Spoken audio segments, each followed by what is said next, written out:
तरक्की का दौर वो था जब लोग बाप को कांधे पे बैठा के हज कराते थे। और यार लाइट ये इलेक्ट्रॉनिक ना थी, मगर मुस्तफा की शरीयत की रोशनी मौजूद थी। वो किसी ने कहा था वो अंधेरा की भला था कि कदम राह पे थे, रोशनी लाई है मंजिल से बहुत दूर हमें। इस रोशनी ने हमें मंजिल से दूर कर दिया है। हाँ, पलटा, माँ बाप के कदमों में पलटा। अल्लाह अकबर, मेरे हुजूर की चौखट है, हुजूर की बारगाह गए। एक खातून आ गई, दोपहर का वक्त था, अरब की जमीन तपती जमीन थी और वहां की धूप इतनी सख्त होती थी कि लोग अगर चलते थे दोपहरी में तो दीवार का साया लेके चला करते थे। ऐसे मौसम में और ऐसी जमीन पे ऐसी औरत आ गई जिसको लोग पागल समझते थे। आके हुजूर की मस्जिद के सामने खड़ी हुई और मेरे हुजूर को इशारे से बुलाया। अल्लाह अकबर, कोई आम शख्सियत है जिसे बुलाया, कोई आम शख्सियत है जिसे आवाज दी है? आम शख्सियत नहीं है वो, अगर इशारा कर दे तो पेड़ चल के आ जाए, अगर इशारा कर दे तो सूरज पलट आए। ये वो जात है, अगर इशारा कर दे तो चांद अपना सीना चीर देता है। ये वो जात है, अगर इशारा कर दे तो पत्थर बोलने लगते हैं। वो उठ के आए और खातून के पास आके खड़े हो गए। ये खातून कहने लगी, हुजूर कोई मेरी पूरे शहर में बात नहीं सुनता। मेरे नबी ने फरमाया, जिसकी कोई सुनने वाला नहीं उसकी मोहम्मद सुनने वाला है। सुभान अल्लाह, सुभान अल्लाह। बहुत देर तक हुजूर सुनते रहे, सुनते रहे। सहाबा कहने लगे, हुजूर ये तो पागल हो रहे थे, आपने अपना कीमती वक्त इसे दे दिया। हुजूर ने फरमाया, जिसे दुनिया ठुकरा दे अगर उसे मैं भी सीने से ना लगाऊंगा तो फिर कौन सीने से लगाएगा। और यार उन्होंने गैरों पे ऐसा कर्म किया, हमारा तो अपनों पे कोई रहम नहीं। अगर अब्बा आवाज दे बेटे तो कहता, चल अल्लाह सुन क्या क्या कह रहे हैं, मेरी तो इनके काएं काएं से सर में दर्द है। ना नादान, वो कहावत कितनी पुरानी है कि दीवार पे कौवा बैठा, तो बच्चे ने अपने बाप से कहा, भाई ये क्या बैठा है? उसने कहा, बेटे कौवा है। बच्चे ने फिर कहा, भाई ये क्या है? बाप ने फिर माथा चूमा, फिर कहा, बेटे कौवा है।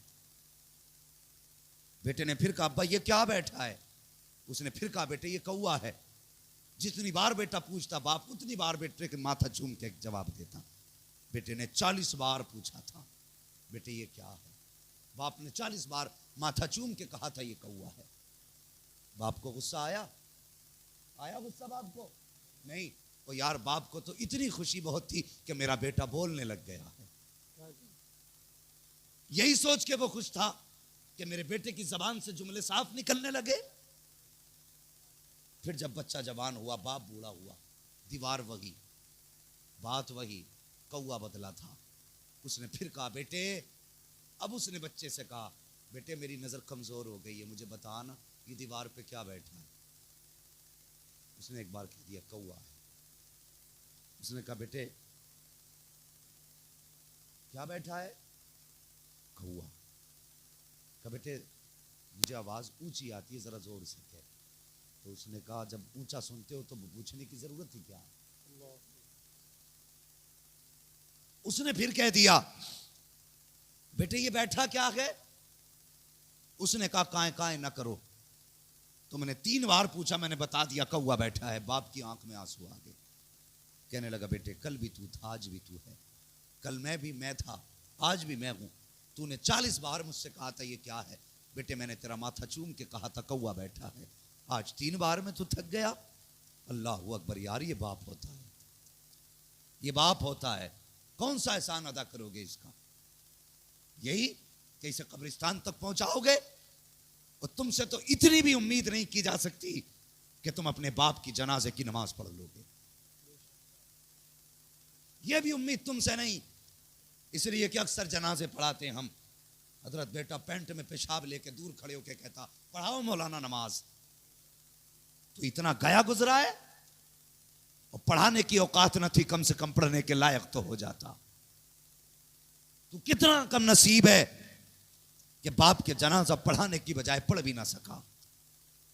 तो कम से कम इतना तो मुसलमान बन जा कि खड़े होकर बाप की जनाजे की नमाज पढ़ सके। और उसके बाद कहते हो जन्नत हमारे बाप की, ले लिए जरा मिल जाएगी। एक एक बाल का हिसाब कयामत में देना पड़ेगा। कितनी बार बाप को रुलाया पूछा जाएगा। कितनी बार माँ को गाली दिए पूछा जाएगा, कितनी बार धक्के दे के हटाया है ये भी पूछा जाएगा। और तुझे पता नहीं, खुदा की कसम फरमाया गया, अगर किसी बंदे के अमाल में सिर्फ नेकियां नेकियां हों और जिंदगी में एक बार माँ से ऊंची आवाज में बोल गया होगा तो सारी नेकियां मुंह पे मार के दोजख में डाल दिया जाएगा। याद है कितनी बार माँ से ऊंची आवाज में बोले, बाप को कितनी बार ताने दिए। हमारे शुआरा ने कलाम पढ़े, जितने भी कलाम पढ़े गए कारी साहब सब माँ की शान में पढ़े गए। तो अब्बा को तो ऐसे कर दिया जैसे अब्बा का कोई मसला ही नहीं है।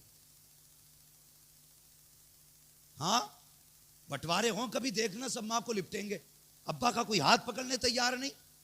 ऐसा लगता है जन्नत सिर्फ माँ के कदमों के नीचे है।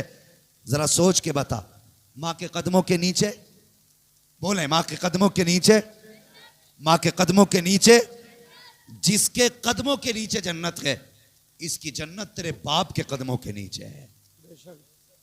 ये याद रखना, इसकी जन्नत तेरे बाप के कदमों के नीचे है। मुझे बता, अगर इसका इतना बड़ा मकाम है तो जिसके कदमों में इसकी जन्नत है उसका कितना बड़ा मकाम होगा।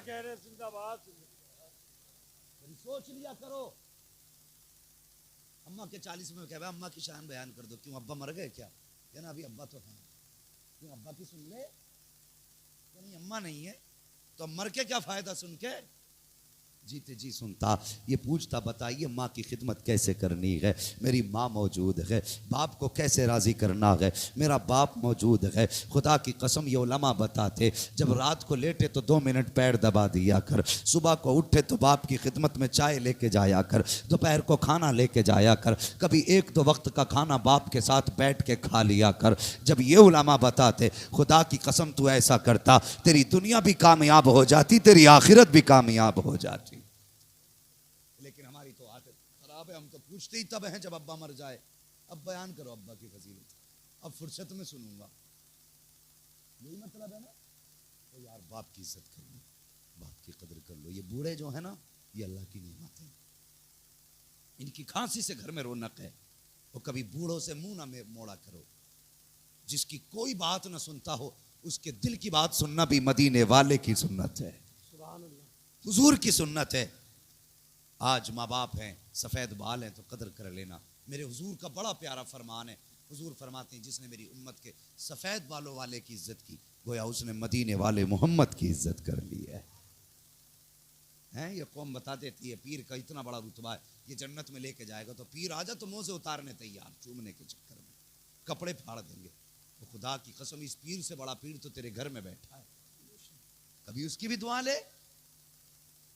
लेकिन दुआएं मिलेंगी कैसे, मिजाज ही अलग हो गए। वो कहता, बेटे जरा थोड़ी सी नरम रोटी मिल जाती, तो डायरेक्ट जवाब होता है, तो जवानी में बड़ी नरम रोटी खाई है, बुढ़ापे में शौक हो रहे हैं। बुढ़ापे में मजबूरी में बाप नरम रोटी मांगता, क्योंकि उसके दांतों से कट नहीं सकती। अगर कटती तो वो पत्थर चबा देता, लेकिन कभी तेरे आगे हाथ ना फैलाता। वो बाप है तेरा। खुदारा इनकी ज़रूरतों का ख्याल रखा करो। खातून